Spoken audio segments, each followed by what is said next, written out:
Economic, I like the story. Interesting, you know? Yeah. And last time we were sitting out for dinner, and my kids' papers, like. Is there?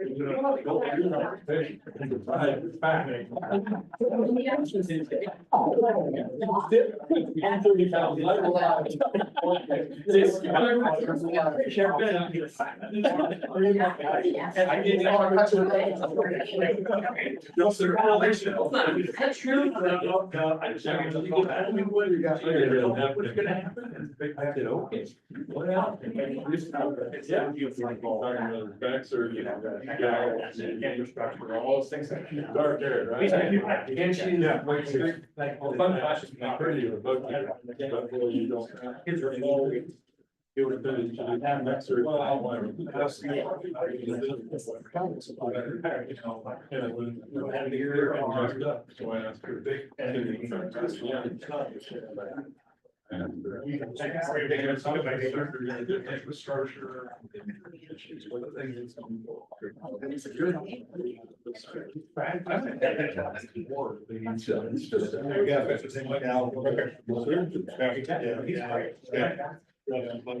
Yes.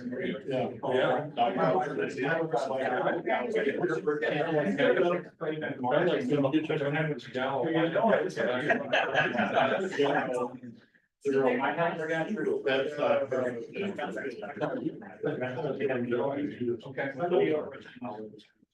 Well, my husband's.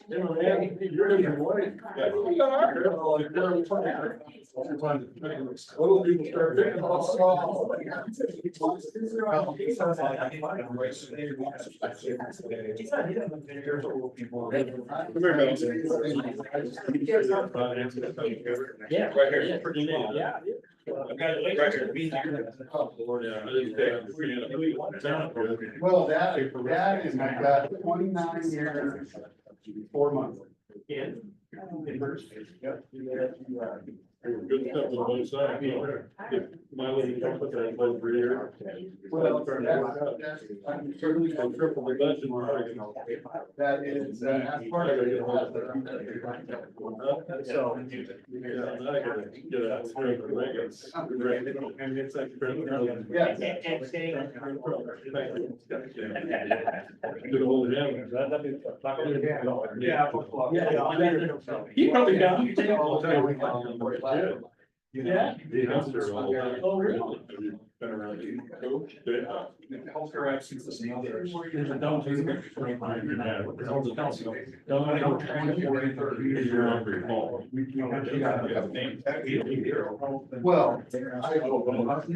need to look at it.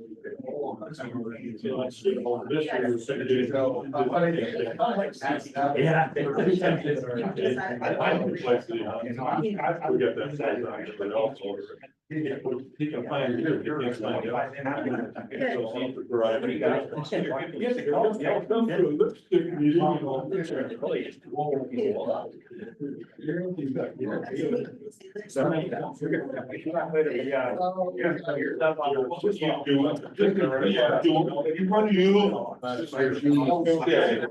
you can keep me in line.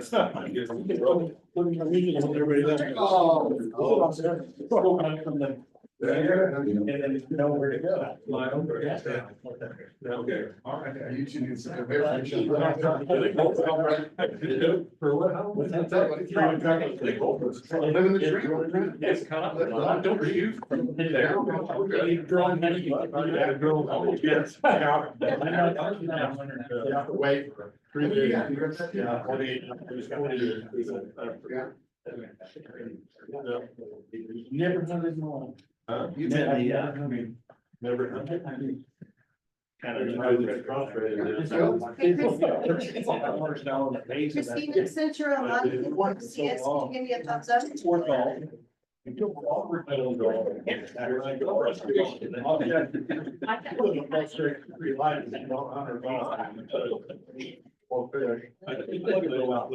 Well- And the guy said, well, did you shoot under par? I mean, is it really? Christina Donahue, can you hear us? So like. Okay. Thank you. Finish it, right? Any of that? That's under. I come back and forth. Okay. If there's water, I get people, like.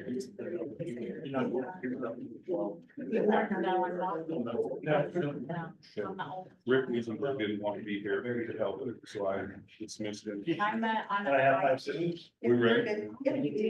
Yeah. No brother? Two brothers. Give some them. I have 4 sisters. Yeah. I'm a rap guy. No brothers. I'm 50, so, you know. Neat, bro. So it's like You heard him suck it fast. Yes. My goal is to subscribe, getting my products. More than a sandwich? Yeah, I have 20 minutes. I did 9 years, 4 months. I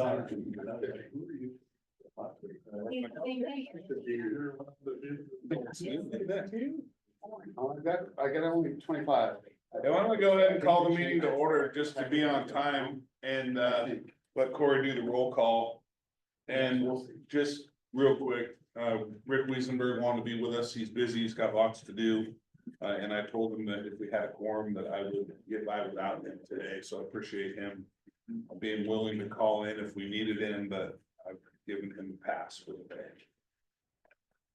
Okay, so for roll call, this is for voting members. We have Chair Chris Boyce, I'm here. Vice Chair Joseph Garcia, and then members Greg Brigham, Marty Pace, Jerry Chartier, Sure. Jared Gordon, I'm here. Brent Eichman, Present. Eric Frondal, Here. John Hanlon, Here. Teresa, is it Mushler? Online, sometimes she's online. Melanie Herman, Here. Lonnie Rainville, Here. Jean Thompson, you're not gonna be voting today, but I have you listed in Eric's place. Rick Reese was just approved to be absent, Sarah Wickersham. And then, we have not filled the Mersey medical position yet. And the only voting member, as members I see online is Kathleen Johnson is a student member, and then Lonnie Rainville for voting, so we do have one. Next item on agenda is approval of the minutes from the August 6th meeting. Move to approve. Second. Have a motion second. Any questions, comments, concerns, changes? I'm gonna ask for anyone opposed. We're supposed to do a roll call vote now. We are. Or sorry, we'll do a roll call vote. So approval for minutes, I need a yes or no. So Chris Boyce? Yes, Joe Garcia? Yes. Jerry Chartier? Yes. John Hanlon? Yes. Eric Frondal? Yes. Brent Eichman? Yes. Jared Gordon? Yep. Ellen Thompson? Yes. Kathleen Johnson? yes, Mary Poppinson? Yes. Lonnie Rainville? yes, Melanie Farmer? Yes. 40, just Dr. Brigham's joining us. Oh, and Dr. Brigham's here. Dr. Brigham, did you happen to see the minutes? Do you approve? I approve. Thank you. Thank you. item number 4 is the a vote for approval of the Oregon Criminal Justice Commission Special Court Grant. We'll have Corey give us a brief summary. So for this, the grant process just opened yesterday. Our application for mental health court and drug court will be due by March 20th of this year. We have not heard yet on impacts or RSAT, but if we do have some options to be able to apply again, we wanted that option. What we've done in the past, last year is approved to have our chair sign the letter of support, especially when it's outside of the standard meeting. If we do have a meeting that's close to within the deadline, then we do ask for the group during the meeting. This next one will be outside of our meeting time. And rather than calling a special meeting, we're asking today if you guys are fine with Chair Boyce to sign a letter on behalf of Lipstick for us to apply for those grants. You just have formal motion. So you can just need to approve Chair Boyce to sign on behalf of the Lipstick regarding any upcoming grants. And if you are our motion, Gary, then do we have a second? I'll second that. We have Jared with the motion, and we have Jared with the second. So I'm gonna run through real fast to the vote. Sorry about this, but this is our new rules. And so to vote to approve that, I have Chris Boyce. Yes. Joe Garcia, Yes. Greg Brigham. You can give a thumbs up if you. Yes. Jerry Chartier. Yes. John Hanlon. Yes. Eric Plumdahl. Yes. Brent Hegden. Yes. Jared Harden. Yes. Alan Hobson. Yes. Kathleen Johnson. Yes. Gary Klopfenstein. Yes. Lonnie Rainville. Yes. Tony Fermer. Yes. Thank you.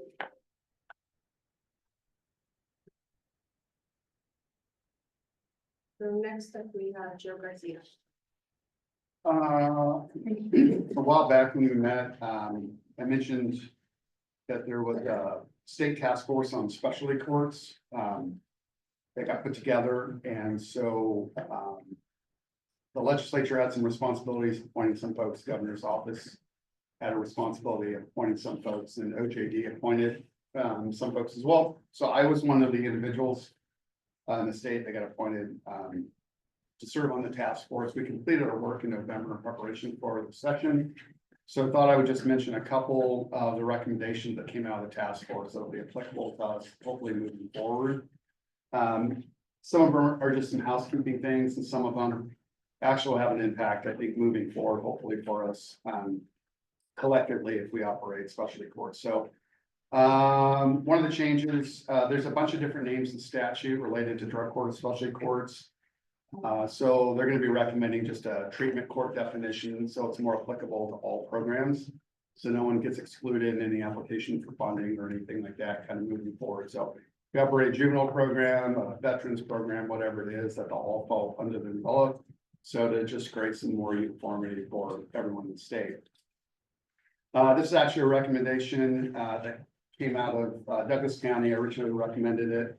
Judge Simmons also had a different recommendation, so we put kind of our recommendations together for the group, and that was to create a permanent advisory committee on treatment courts statewide. So historically, we used to have one under the Chief Justice, and so and I've been around long enough that apparently I was the only person that had been on that, which is kind of sad. Shows how old I am. But so anyway, the Chief Justice agreed to that as well. So moving forward, after we get through this session, the Chief Justice will convene a group of folks that will be similarly represented. DAs, public defenders, health professionals, sheriff, DA, public defense, in some kind of group that she'll form or whatever that will provide ongoing kind of a venue for ongoing conversations related to treatment courts and recommendations that we need to kind of operate them moving forward. So, so that's kind of a big one, moving out of it. They're also recommending a reset on the funding cycle. One of the biggest challenges for counties is the way that the grant applications come in, how long it takes, and by the time people get their contracts out. And so they're looking at bridging that gap so that once July 1 hits, contracts are in place, everything's ready to go, and you can start getting your funding more immediate. And so the Criminal Justice Commission is working on some of that right now. If there's a legislative fix that's needed, then at some point, hopefully that'll come in this session. So to help counties out, so they're not carrying that funding over for sometimes 6 or even 7, 8 months before they can get it out to the organizations. So fourth recommendation of note was third-party evaluation request, another recommendation of mine. And part of it was an opportunity for a third party to come in to assess where all of the programs are statewide, so that we know where they're at in terms of adherence to the 10 key components. And then would also serve as an opportunity for helping those programs kind of reach those standards moving forward, but do it in kind of a non-threatening way, which sometimes happens when it comes to funding and we get feedback. A lot of folks feel like it's gotcha as it relates to some of the feedback. And it really should be a more collaborative process. So a couple other ones real quick. Collecting data about the cost of operating, the true cost of operating treatment courts. So there is a push for that so that folks understand what the true cost is, because there's a lot of blended funding. Especially the true cost on the treatment side. Also request to fully fund the OSCA treatment core team, which is out of the OJD. And then one of the ones we've been trying to get for a while is some traction on an OHA billing modifier. Some of the treatment components and services that are delivered are just more labor intensive. We don't necessarily fall under the traditional model of service. And so there is a pop package number 54. I actually forgot to write down which agency is carrying it forward, authorizing some funding to actually fund research study on identifying what a modifier would look like and where it's appropriate and where it might not be for treatment services related to treatment courts. So, so if that moves, that's kind of the big one for us, because that could generate some additional funding for the treatment court folks. So. Joe, quick question, Brett. No, sorry, no, go ahead. I just, or, I may have missed this, but where's this at in the process? Were any of these in the government proposed budget, or are these all legislative concepts at this point? Some of them are outside of legislative concepts needed. There's a couple of them that are coming out of OJP in terms of their request for budgetary expenditure. And then, like I said, I forgot to write who has the pop package on the bill modifier, but that's kind of a big one for us collectively in the service provider part of it. So, and I can figure out whose it is and put that on my note. So. Any other questions?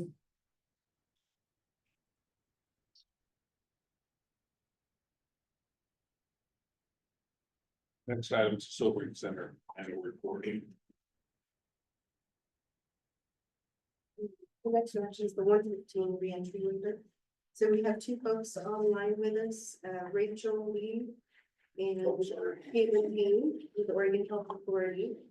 I'm going to have their presentation. First on here, it says Calcutta Police is this Marty case that's online.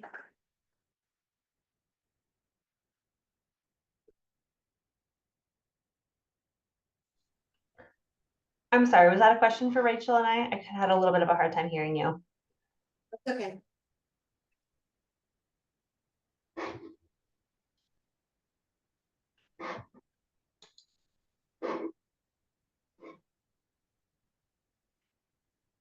Okay, your PowerPoint is up. Perfect, thank you. I just wanted to check and see about how much time Rachel and I had, so we know if we need to fly through a couple of these or not.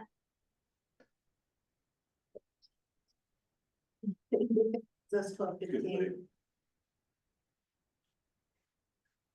What do they need? As much as you need, but As much as we need, okay. Well, we'll try not to keep you here the rest of the day. But my name is Caitlin. I'm with the Oregon Health Authority, one of the policy analysts working on the reentry healthcare program. Excited to be here, and I'll let Rachel go ahead and introduce herself too. Hi, my name is Rachel Lee. I'm another policy analyst who works on the reentry healthcare program, and I've been working directly with the adult county jails, and it's good to see everyone. Yeah, thank you. I've been working primarily with the juvenile jails, and my focus area is on the child welfare population, but happy to be here and kind of give a high level overview of reentry healthcare. Some of this might be a little bit of a repeat if some of you have seen some of our presentations before, but happy to pause and answer questions as they come up. So next slide. Today, Rachel and I are going to talk about what is a Medicaid waiver, what is our waiver looking to expand into jails, prisons, and detention facilities, talk a little bit about the service levels, the short-term model, and then timelines and next steps. And we're hoping to have a little bit of a time for discussion and questions as well, either like as we're talking or at the end. So first off, just want to give some framework. What is the Medicaid waiver? Medicaid is really synonymous with OHP, so the Oregon Health Plan is what Oregon calls Medicaid. So in order to have Medicaid, there's a standard set of rules that Oregon needs to follow, but we can ask for a waiver to try something new with Medicaid, essentially. And so the 1115 waiver is an example of that. And next slide. So our 1115 reentry demonstration waiver is asking for permission to expand Medicaid or OHP services into jails, prisons, and detention facilities. So the next slide talks about the current state. So as we know, currently when an individual becomes incarcerated, their Medicaid is terminated or turned off, which causes a gap in coverage. And so upon release, they need to take an active step to reapply for that benefit. And Medicaid is not able to be billed while they're in custody. The goal, the future state of this will allow for Medicaid to be approved and active while somebody is in custody for up to 90 days prior to their release. And so that's really going to help with closing that coverage gap so individuals don't need to be releasing from incarceration and then taking an active step coming into an office to reapply for benefits. Going to help reduce some of that recidivism and those negative health outcomes when it comes to having a gap in coverage. Next slide. Okay, so talking about what facilities are covered under this waiver. So we've got our state prisons, county jails, the Oregon Youth Authority, and our 11 juvenile detention facilities. The waiver does not cover federal prisons. And then it does have the ability to cover tribal jails as well. We kept that in there, even though right now there aren't any tribal jails, but we would have the opportunity to serve those as well if one does open back up. So the policy analysts on the team have been really busy engaging with partners. So on here is a list of all of the partners that we've engaged so far. So Rachel, myself, Roseanne, and Amber are the policy analysts that have been kind of been touring the state. So we might have met you down in Douglas County to do some site visits, talk about the program, kind of determine where each facility is at in terms of interest in participating in the waiver. We've held interagency work groups with a variety of partners, internal, external, worked with our CCOs and our fee-for-service open card contractors to determine where they're at in readiness and share this information with them about what's coming with the waiver and the reentry healthcare benefit. And something that Douglas County has done is complete a readiness assessment, which was basically a survey asking where are you currently at with your readiness? What are you already doing that we can build on? And where are the gaps that we need to address and support your facility with? Most recently, we just sent out a tribal health center survey to the 9 federally recognized tribes in Oregon to determine what are the tribal health centers already doing in engagement with correctional facilities, what is their interest in engaging with correctional facilities, and how can we support them to serve their members that are co-involved. And then, sorry, there's a lot on this slide. I'm exhausted just thinking about all of the work that we've done. The last point that we've done is talked with individuals with lived experience of the carceral system. So we've gone into these facilities, into the Oregon Youth Authority to ask for their input about our program and what they would like to see and what would be helpful for them.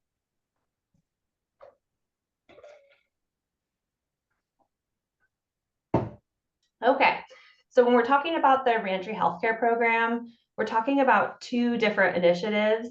This first one is the Federal Consolidated Appropriations Act. We refer to that commonly as the FCAA, and that is a federal requirement to expand Medicaid coverage to a limited group of people. So these are youth that are incarcerated who are also post-adjudication, or they're post-adjudicated youth under the age of 21 or former foster care youth up to the age of 26. And it's Medicaid services like case management, medical, behavioral, and dental screenings and diagnostic services in accordance with part of the LPSCC standards. So it's a really limited set of benefits. And the next slide is going to talk about the 1115 waiver. And this really, okay, one more thing about the FCAA is, so it is required. The waiver portion of the benefit is optional. So you can opt into this program, but it really builds on the FCAA requirements and expands them. So the eligible population is anybody who's OHP eligible, regardless of age or adjudication status. And it expands some of the services. So medication assisted treatment, care coordination, and med administration are three of the big ones. Both of these programs are starting to go live on January 1st, 2026. Another really important factor that Rachel's going to talk about a little bit more is the capacity building funds that are included in the waiver portion of the benefit. So if you only participate in the FCAA, there aren't any capacity building funds, but if you opt into the 1115 portion of the benefit, there are capacity building funds.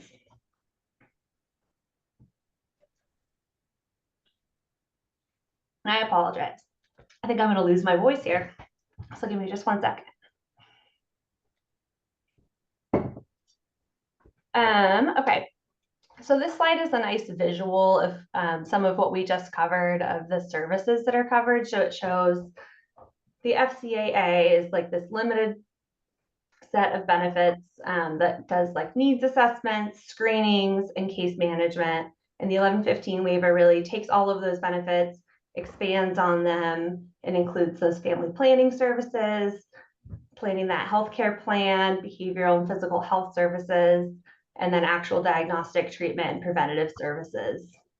Another really big one of the 1115 benefit is the pharmacy in hand upon release. So 30 days of medication for individuals when they leave, coverage for that, and then medication management.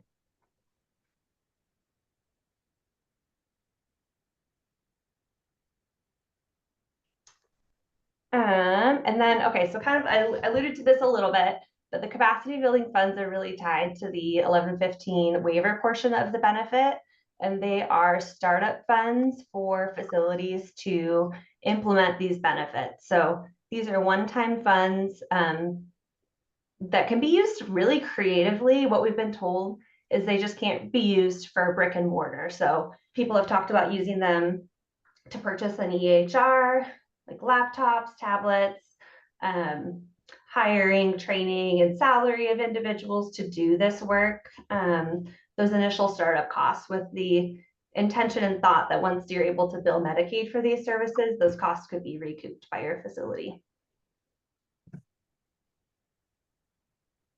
Okay, I'm going to pass it to Rachel for a little bit. Rachel, feel free to fill in any gaps that I missed in that overview. No, that was great. Can everyone hear me? Yes. Great. Thank you so much, Caitlin. So we're going to get into a little bit of the details of what Caitlin covered.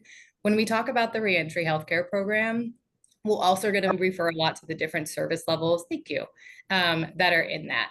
So what we mean by service levels is when facilities did readiness assessments and when people are opting in to participate in the waiver or they're meeting the requirements of the FCAA, the Oregon Health Authority really is referring to these different things as different service levels within the reentry healthcare program. Service level 1 is going to be what Caitlin went over, which are those FCAA federally required services that we're working with facilities to ensure that they're able to provide. And that includes OHP screening and application assistance, incarceration date notification, release date notification. So ensuring OHA has that information so we can activate a benefit and then activate full OHP upon release. And then targeted case management and screening and diagnostic services. So that's service level 1. And then moving to service level 2, these things build on each other. So every facility will need to ensure that they're able to provide enough services to meet the FCAA requirement.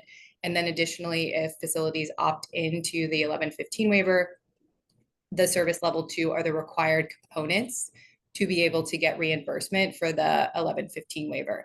So if a facility opts in, they would be required to provide pre-release planning and additional case management services during that 90-day window. So it's a larger benefit, 90 days pre-release, medicated assisted treatment, so medications for substance use disorders, and then 30 days of medications in hand at release. And then service level 3 are these kind of grab bag optional things. So say a facility participates in the waiver and they already have access to community health workers, they'd be able to get reimbursement to those, and also say lab and radiology, but they wouldn't be required to do other certain optional things that they have to, that they're able to get reimbursement for, but aren't necessarily required. Next slide. Thank you. So since we're meeting with the county facilities, we want to go over the short-term model. So short-term state facilities, our jails, our juvenile county juvenile detention. We want to walk through what kind of 90 days pre-release doesn't really, it's hard to really know when anyone's going to get out of our short-term state facilities. Unknown release dates, quick turnarounds, things like that. So we wanted to build the service to say, how are we able to get folks connected to keep connection to their organ health plan, and then deliver some of the services as quickly as possible. Thank you for anticipating my slide needs. That's super helpful. So this short-term model is really for those jails, those juvenile detention centers that hold the pretrial population. So folks with those unknown release dates, quick release dates, and it's meant to address, the model I'm going to show you really speaks to the required and available services within the waiver. It's not going to speak to every service that's available for folks. So this is a short-term model for if you opt into the waiver, here's some minimum requirements of those required services that would need to be available when. Next slide. So there's a lot of information on this slide, and it's pretty tiny for me, so it's probably tiny for you all. So you'll definitely need time to sit with it. But this is almost finalized. We'll hopefully send this out to facilities once it's 100% finalized. So you'll all be able to look at it. But this is what we're calling our short-term model, which breaks down the different services and then says, so from intake, what should somebody continue? What should a facility continue? So if somebody comes in, there should be a screening for OHP within 3 days. So checking MMIS, ensuring, does that person have the organ health plan? Because if they do, we want to ensure they get switched to that reentry benefit, so that facility and their healthcare provider is able to bill for those services. And if they don't, then we want to make sure that we're signing them up for the organ health plan within 7 days. So again, we can get them into that reentry healthcare benefit and begin providing those services. At intake, we also want to ensure, just as a lot of facilities do now, we're continuing any medications folks are currently on, including their medications for substance use disorder treatment. And then this short-term model goes to day 1. And day 1 is the first day that the reentry benefit is active. That could be if you come in with OHP, that could be your 2nd or 3rd day of incarceration. If you didn't have OHP, it would be the day that an application got submitted for you. So it's not like day 1 of your incarceration. It's really day 1 of when that benefit gets turned on is when we're counting that the rest of these things should be provided. And it's business days. So it's going to be a Monday through Friday, excluding the state and federal holidays. So if there's questions, feel free to interrupt me. So case management assignment, really, it's going to be day 3 of when the benefit goes active. That's not necessarily meeting with the case manager. The individual doesn't have to have an appointment, but the facility would need to inform whoever is providing the case management services, be that open card, which we'll get into in a little bit, or if you already have a case management vendor, that case manager is aware that this person has been booked into custody and they're potentially going to be providing them services. For a health risk assessment, we put that, I believe that's the next one. It's kind of tiny. I apologize. So we put a lot on the slide. It's going to be by day 14. So you can do any of these services sooner. So if somebody's reentry benefit gets turned on the 2nd day of incarceration, you could do a health risk assessment if that's already part of your process, like a health and physical on day 2, 3. It's just, you'd want to be able to get, if you want to be able to get billed for that service, it'll need to be when the benefit's on and then at least by day 14. And that's the same thing with the reentry care plan. And what that is, it's really going to go over things that the individual might need post-release so that the case manager could help them set up housing, transportation, all of those kinds of things that would also need to be completed by day 14. And then other things like lab and radiology, clinical services, diagnostic services, things like that, those are as needed. So if if a need gets identified within the health risk assessment, making sure that appointment is scheduled within 5 days. It doesn't have to happen within 5 days, but ideally scheduled within 5 days. Or if a lab or something is needed prior to the health risk assessment, as long as that reentry benefit is turned on, the facility or the provider would be able to bill for that service. So this model is really focused on that's kind of like the trigger that gets everything going in terms of the benefit. Unless anybody has any questions, I think I'll slip to the next slide. I got a question. Yeah. So for someone who goes in and gets a short-term jail sentence of 7 days, but on day 3 or 4, they get sentenced. So now they're sentenced. In the bottom bullet point, you have it covered to be paused and resumed 90 days. So is there still a pause and a start, or they just leave it? Yes, that's a great question. So as soon as somebody is sentenced and has a release date, the benefit will be paused until 90 days pre-released. So if I'm sentenced or sanctioned for 6 months, it's going to be paused until 90 days before that new sentence date. Or if I'm, say, sentenced for, or sanctioned for like 30 days or 60 days, it would maintain on, it would stay on. But it's paused until 90 days before that new release date. Thank you. Why? Because we only got approval from the federal government to be able to provide the benefit 90 days before release. So really, it's a federal restriction. We're not able to keep it on the whole time because the benefit doesn't cover the entire incarceration. It's really looking to ensure that people who are ready to get out are able to get set up before release. A lot of OHP gets turned off. We try to get it turned on as close to their release as possible, like submitting those 7100 forms.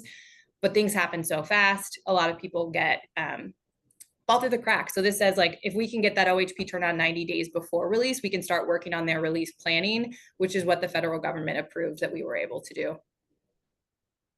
So this gets into, I can get way deeper in the weeds than you want to get. This is something the sheriff and I have been working on for quite a while. The question that we have is, if someone's on OHP when they're out in society and they commit a crime and they go to jail, why does it get turned off in the first place? Are they no longer entitled to medical care? What happens is the burden of cost then shifts to the county in order to take care of that person. When the prosecution level is coming from the state, it's the state of Oregon versus so-and-so for whatever crime they committed. The county's on the hook for medical expenses until all of a sudden we're trying to target 90 days before the release date, which is oftentimes a moving target. So what happens if we plug it in what we think is 90 days before the release date, and it ends up they're in jail for 120 days? Does it get turned off and back on again? And I know that you're not the person that makes this decision, but the smart people in the room are going to tell you that it probably shouldn't get turned off in the first place. So that's what we can work towards. I can talk about that a little bit, Rachel, if you want. I think there were two questions. I think there's a data and systems question that Caitlin can answer way better than I can. But I want to address the question about, I agree with you. And I think everyone that I've talked to, I have a background in correctional healthcare. So I worked in jails for like 13 years and have the same frustration about, I think everybody kind of understands people need to stay connected to their OHP. Caitlin initially went over what's called the waiver. So it's called the Inmate Exclusion Act, which I think you all are aware of, which is that federal law that says that people who are incarcerated cannot have access to their federal Medicaid. And so Oregon applied to get that waived. So that's kind of what we're doing now. And the federal government said we could do a demonstration.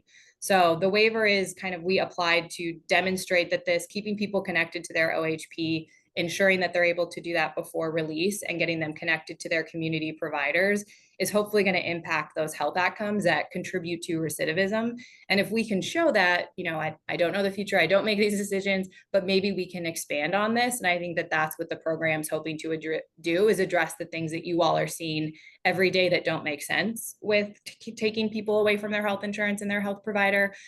So I agree with you. I think a lot of people do. And I think the 90 days isn't going to solve all the problems. And I would ideally love to keep it on the whole time, but it's what we were approved to do. So hopefully we can prove that this actually works. Sorry, Caitlin, go ahead. No, that was a great explanation. I think the second question that I heard that might be a little bit data and systems related is, if somebody is already on active OHP in the community and they become incarcerated, the goal of this program with our eligibility system is to immediately move them to this limited benefit package when we are notified of their incarceration, so there isn't a gap.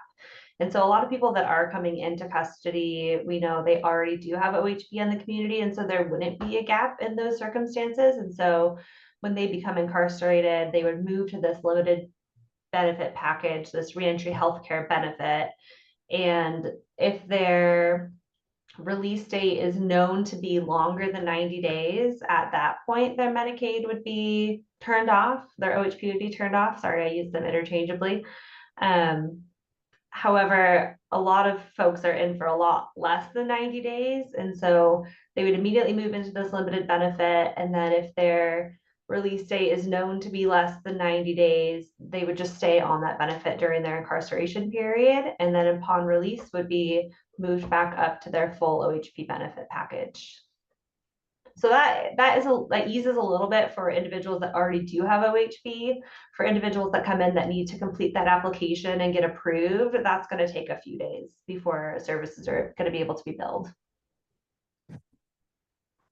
Okay. You had a great question in there that I don't know that we have an answer to yet, because I mean, in all honesty, we're still designing the program. So any input from you all is actually really helpful. We can take these questions back. Caitlin, can you speak to, my understanding is to say someone has a release date, we turn it on 90 days before, and then that release date changes or gets moved or court dates get moved. I do think we're trying to build in, I don't know if it's like wiggle room to like give it another 45 or something, but we understand those things happen. I don't know if our data and system teams have answers to those questions yet. I don't have an answer yet, but we are still trying to fix that. We'd asked for permission from the federal government to do an average, and that was not approved. And so kind of our backup plan is to look at some of those changes that happen and plan around them. So more to come on that. Hopefully we get invited back and we can give you an update. So when you guys go back and talk to the feds, you just tell them that I solved the problem for you and said that they just need to keep their benefit the entire time they're in jail and that we won't have to worry about it anymore. Tell them I Yeah, said we were actually going to invite you to share. That's our commissioner, by the way. No, it's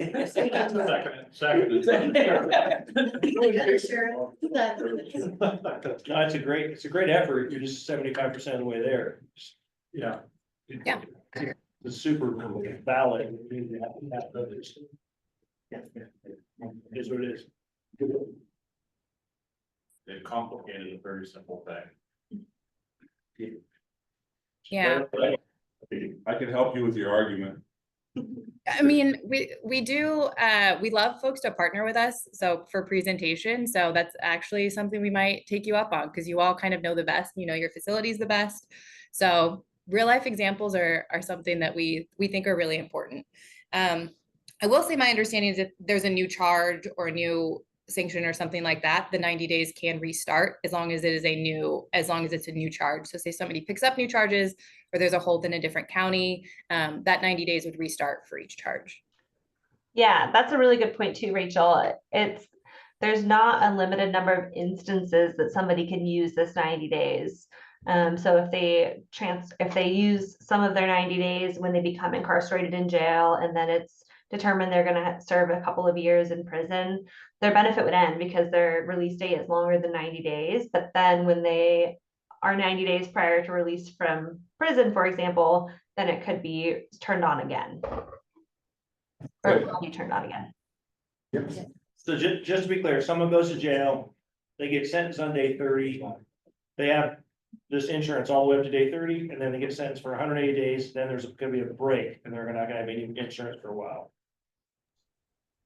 Yeah, exactly. And that break, they'd give it like whatever is happening kind of now in the facility is just what would be happening during that time that they're no longer eligible for the reentry benefit.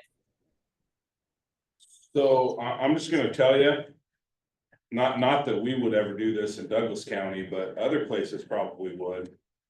There are gonna be people in need of medical treatment who aren't going to get it in a timely manner until their benefits turn back on. In order to help protect the budget of the facility. It's a really good point, and I think something that we'll note to monitor and, you know, to just like follow up. But I think that's the point of the demonstration, is that this creates issues that weren't there before or exacerbates issues that were there before. Like those are things that we don't want to ignore, but want to pay attention to. Sure. Yeah. Real quick, this is Eric Brumdahl, the juvenile director here. And one of Dan Carr has been attending your meetings and giving me briefs on them, but one of the huge hurdles for us in juvenile is that our average length of stay in a detention center is maybe 4 days. And then doing all these assessments, we're really under the gun to do that. But the biggest hurdle, I think, is the fact that we serve 3 different counties, potentially 3 different CCOs, meaning coordination from Douglas County with Coos, Curry, sometimes Josephine. So the effort to do this stuff is a heavy lift, and coordination is nearly impossible. So I just wonder if there be a and we are not, obviously, we're the cost in juvenile de minimis to what it costs in jail, county jail.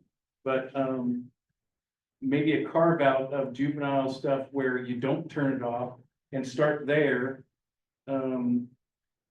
Because the stage just doesn't make sense to turn it off and then the kid's there for 3 days and then have to go through the whole rigmarole of getting set back up. So I don't know if maybe bifurcating this thing into juvenile and adult and starting with the juvenile and then tackling the adult issue as well, but I don't know, I'm just spitballing here, but just see, it seems like there's a huge issue on the jail side, not that big of an issue on the juvenile side, except for the coordination and the effort that we would put in to get probably pretty little benefit.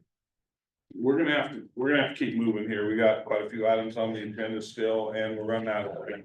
Can I ask a quick question? Sure. I'm Jerry Chartier, I'm the layman on the board and the man on the street. Have you worked at all with the Oregon Youth Authority? You should connect them. I'll give you can look up the paper, January 31st, 2005.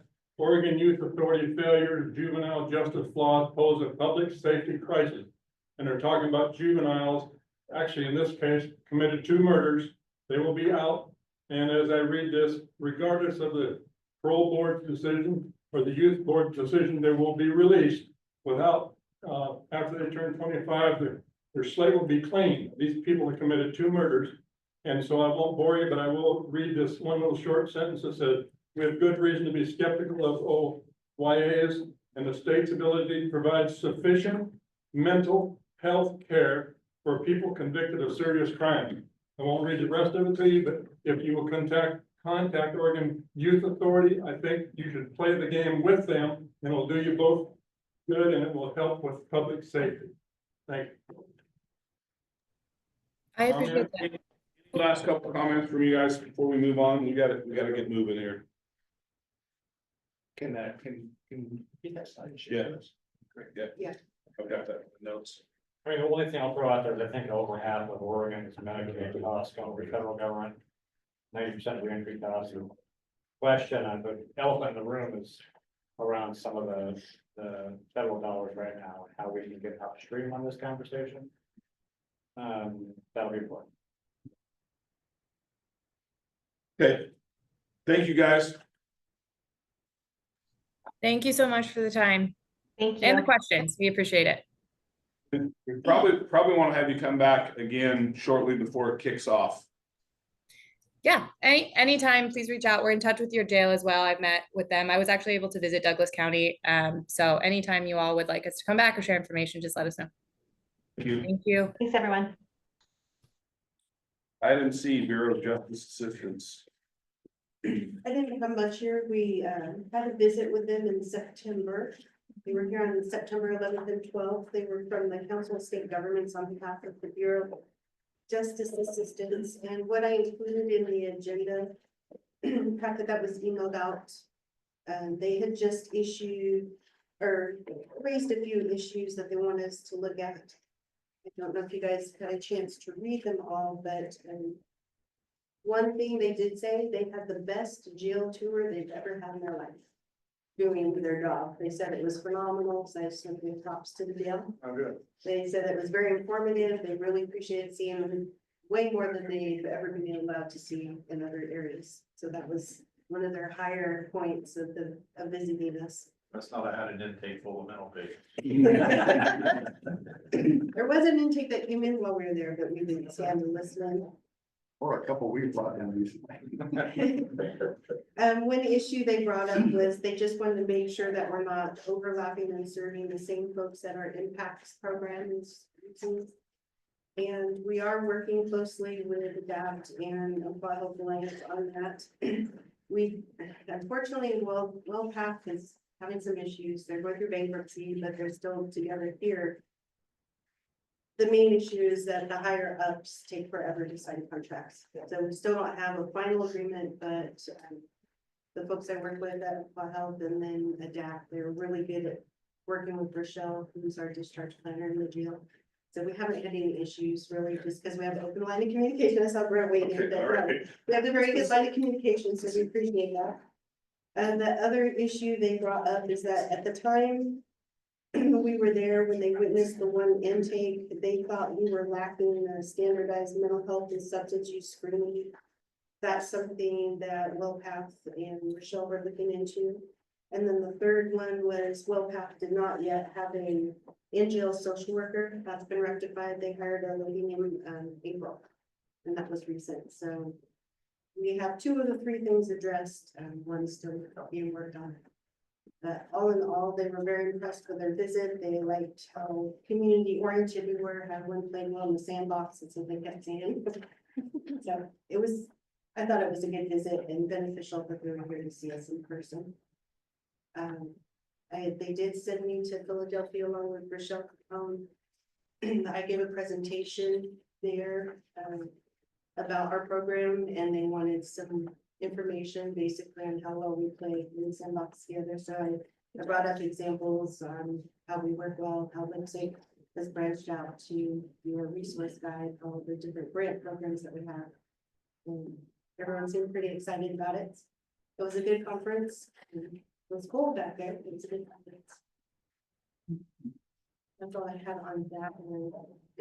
Sim mapping, So sim mapping, when I first started, Cherie had sent me a copy of the sim mapping that you guys did in 2018. That was back when Melissa was in this position. When I went through it, there's a lot of things that we were lacking back then that I've now seen that we have fulfilled and exceeded. And so when I talked to Chair Boyce about it, I thought it'd be a good time. I didn't know if this group as a whole wanted to go through it together in a meeting, or if you guys wanted to elect kind of a subcommittee to go through it, and we could rework what we had listed from 18 to show what we're doing now. I'll go through it here, but not today. Okay, you want to go through it as a lipstick together? Yeah. Okay. I can do that. So I did send a copy, so it was with your packet information that I sent a week ago. And I'll work with some folks, one in particular is Robert Wilson, who's here. He was one that was interested in helping me with some updates that we can bring forward with the group. That's all I have for the sim mapping, and then next we have Alan, and the rest of the items that are on the agenda were just informational that were part of the packet, unless there was a question, unless Alan wants to say anything about that. Let's go to Alan first on the housing subcommittee update. Okay, so we've had quite a few, several meetings, we meet once a month, so we've had several meetings since our last LPSCC meeting. And we'll give a very brief overview. We get updates monthly from ADAPT, from Mercy Behavioral Health, ADCO, HTAG, Connecting Home, Urban Campgrounds.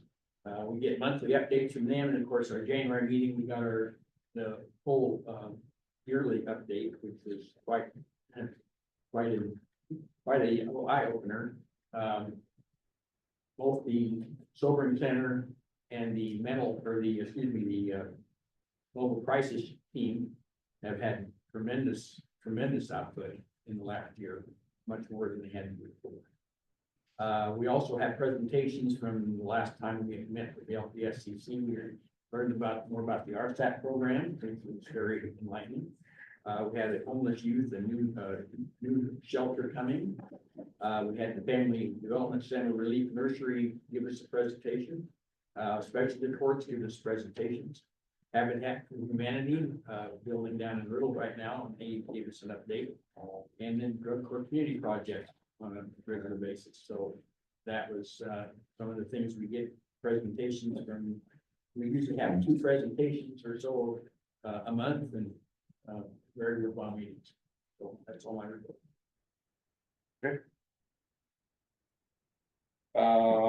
Who we got next? That programs report, That was informational in the packet. The rest is informational and all that stuff you guys should have gotten. correct. Okay. Did anyone have any questions on the grant funds, or did anyone have a chance to review? The biggest concern is our impacts grant, because we have a large amount of funds that need to be expended. I did, talk with Jerry O'Sullivan at the Health Alliance Conference, that I recently attended, and he said that there could be a way he can figure out how to expend some of those funds prior to our deadline. Ellen and I were trying to ask for an extension, but right now they're just kind of up in the air. I'm not sure what things are gonna look like when the legislature irons everything out. But very soon we can get them extended, because right now we have over 1.6 million left in our impacts grant. A lot of that went to infrastructure. I have a quick story I wanted to share. And I'm hoping that Dr. Brigham's still on and is. I'm gonna ask him to pay attention, because I've got some very positive things to say about his organization. He's still with us, Dr. Brigham. Here it is. So I have a friend that is, she's addicted to alcohol. She drinks a lot. She's been in the hospital. She's been warned that she's gonna drink herself to death. And last weekend I went over to Coos Bay to pick her up, drunk off her couch, and bring her here and try to get her plugged into some services. And as the story goes with folks who are in that place in their life, it's often difficult to get them committed and plugged in. She called me because she said she wanted to go. But as the hours went by and she started to sober up, and the just realities of life and the appointments that she had and the other things, she decided that she wasn't gonna go. But the moral of the story is this: we have a network of people in the community who are very good at what they do. And Dr. Brigham, your staff was available to me, Jerry O'Sullivan for one, literally 24 hours a day for a couple days over the weekend, via phone calls, text messages, where I needed to go, who I needed to talk to, how are things going, what's it looking like. We had a plan from before I left here to drive to Coos Bay to pick this gal up, how this was gonna look. We had a bed open in a detox facility on Sunday afternoon, and we're gonna go to the emergency room for detox medications until then. And she was gonna have a 5-day stay in the detox and then go into a residential and treatment facility. And your staff was just awesome. So kudos. Thanks for that feedback, Chris. I'll definitely pass it along, and really glad to hear you had that kind of experience. And one of the other things I wanted to add to that was, while we were sitting in the emergency room for hours, which it's not a complaint, this gal was getting very impatient, because she wasn't being seen soon enough. And I just told her, listen, you brought this on yourself. Some of these other folks here have more pressing issues. But while we were there was a gal that I'm sure is known to some people in the room. I didn't get her name. If I did, I don't remember it. She had just relapsed on meth, sitting in the emergency room in absolute agony. And I went over and talked to her and found out what was going on, and quickly realized that our emergency department is overrun by these kind of issues, and that's because it's sort of a catch-all. And that isn't really where this gal needed to be. And so again, I got a hold of Jerry and explained to him the situation. And the mobile crisis team was out on another call somewhere else in the county. But as soon as they were, I think it was North County available. They came to the emergency room and scooped this gal up and took her to the sobering center. And got her the help that she needed right away, rather than having her sit there in the emergency room. Pretty low priority, so again, it's a little bit unfortunate that everyone in the community doesn't have these folks' phone numbers in their pocket like I do. But to have your staff be available and responsive at night and over the weekend. Just really because they care.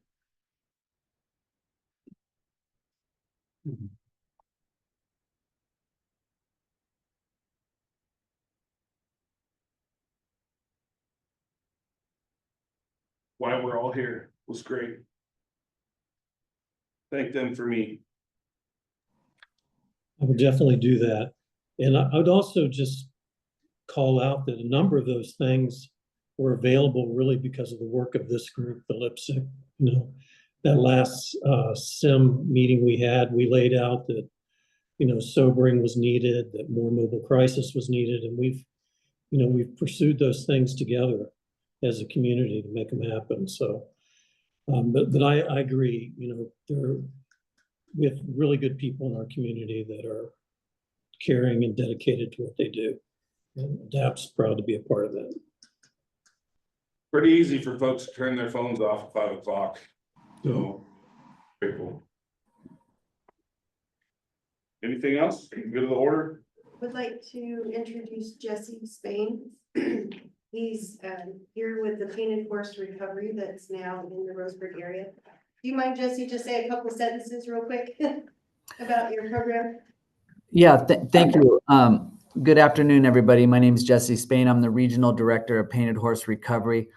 Painted Horse Recovery is a peer-delivered service program. We're going to be open 7 days a week, and we're going to be open till 10 o'clock at night. We're going to have different types of recovery-based meetings 7 days a week. We primarily serve the Native American or indigenous populations, those who are underserved or marginalized, but we will not turn anyone away for services. We're looking for our grand opening is going to be February 21st from 2 to 4 o'clock. I would love to get a flyer into your guys' hands. And we're going to be already, we have 8 clients so far. I have a male and a female peer. None of our services are clinical. They're all peer services, and all of our services are free. You know, we do everything from, we got in contact with the houseless gentleman. We went and got him into some culturally specific outpatient treatment services at Cow Creek Behavioral Health. Then we got him his phone turned back on. We do the whole continuum of care from helping outreach at, for the houseless all the way to getting them into treatment. So we're looking forward to provide services in this community. You know, I've been here for about 3 years. I developed the alcohol and drug treatment program for the Cow Creek tribe. I was the behavioral health manager for a while. And so helping people find recovery is a passion of mine for I've been an alcohol and drug counselor for more than a decade. Thank you, Jesse. Absolutely. Now Melanie has a quick update on your transitional housing and shelter. Yeah, the transitional house is still under construction. Of course, we all have delays. I think that all in all, 4 months of construction hasn't been too bad. So we plan to end in March. And FARA is, they have their licensing inspection this month. And so they also hope to open the shelter in March. So, and I mean, kudos to some of our police departments for sending over referrals. So we'll have a waiting list pretty soon of young people needing housing, so. I got nothing else. Anybody else? Yes. Yeah, I want to expand on what you're doing because we get a monthly update from mobile crisis group And what they've done in the last year is just amazing. They work hard at it. I think the increase, I can't remember the exact numbers we had at the last meeting, but it's like 10 times what we did the year before. Just because they're out there 24/7 and people know about it now. They just do a wonderful job. I wasn't going, but I have to. There's a man who believes no person shall be left behind in Douglas County, Commissioner Boyce. I could read off, but I know we're out of time, but that 4 Chapman awards you got, well earned. I was educated, I just soaked it up the last 3-4 weeks, that he's been doing unbelievable for the veterans and everybody else. I know, you're looking at me saying, okay, and I was looking, he had one fault, he's too darn humble. Other than that, that's all I can do.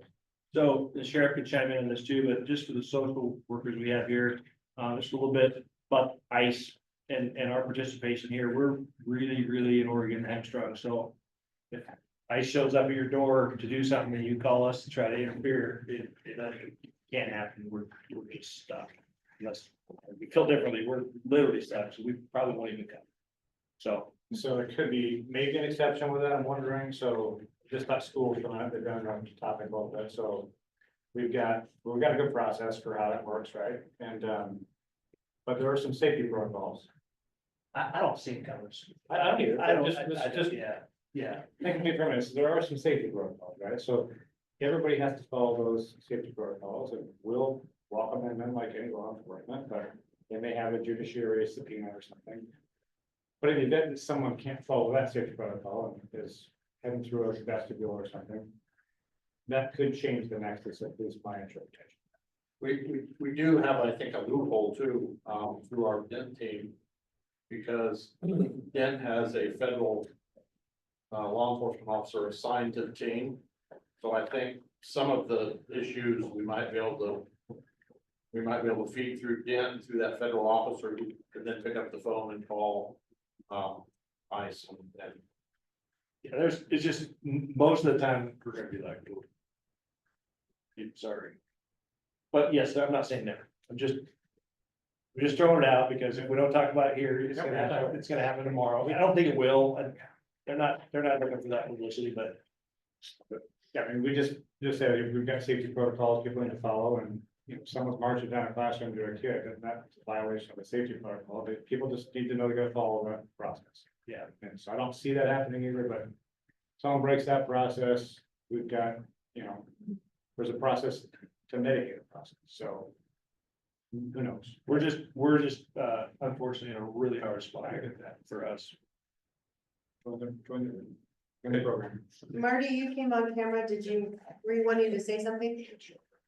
No, I just wanted to make sure that you knew I was here. I just couldn't initially respond to your request there at first and kind of reiterate what the sheriff and Gary had said. OACP put on a real quick presentation for us there last week or 2 weeks ago, wherever it was, regarding those issues. And, there is some checks and balances in place, but it is tough all the way around for the LEOs if it shows up. So we will do what we can when we can, and punt when we have to. Thank you. Anyone else? Meeting adjourned, thank you. Bye,